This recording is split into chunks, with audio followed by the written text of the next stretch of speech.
La politique maintenant, le grand jour c'est demain. Emmanuel Macron doit recevoir à l'Élysée tous les chefs de partis et groupes parlementaires avant d'arrêter le choix de son Premier ministre. Alors plusieurs noms sont déjà sur la table. Si le nouveau Front Populaire espère que Lucie Castet sera nommée, c'est Bernard Cazeneuve qui est de plus en plus évoqué, une option qui divise la gauche.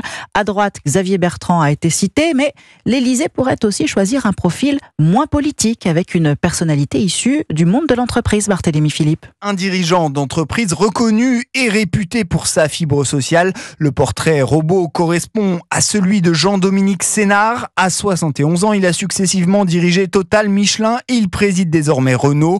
Jean-Dominique Sénard à l'oreille des politiques et des syndicats, au point que son dernier rapport sur le travail a inspiré la loi sur le partage des richesses dans l'entreprise, issue d'un accord entre les partenaires sociaux. Évidemment, les organisations patronales plébiscitent l'hypothèse Sénard, mais le moment est peut-être mal choisi, reconnaît Roland Gomez, président du leader de l'intérim français, Proman. Un patron à la tête du gouvernement, y compris avec la fibre sociale, moi j'aime bien l'idée. Est-ce que c'est le bon moment ? Je m'interroge. Ça serait bien peut-être de mettre quelqu'un qui soit décorrélé de l'entreprise, du patronat. Il faut surtout pas se tromper, ne pas mettre une personne qui soit clivante. Et du côté du nouveau Front Populaire, arrivé en tête des législatives, la nomination d'un grand patron à Matignon serait sans doute vécue comme une provocation du président de la République. Barthélémy Philippe du service économie d'Europe 1.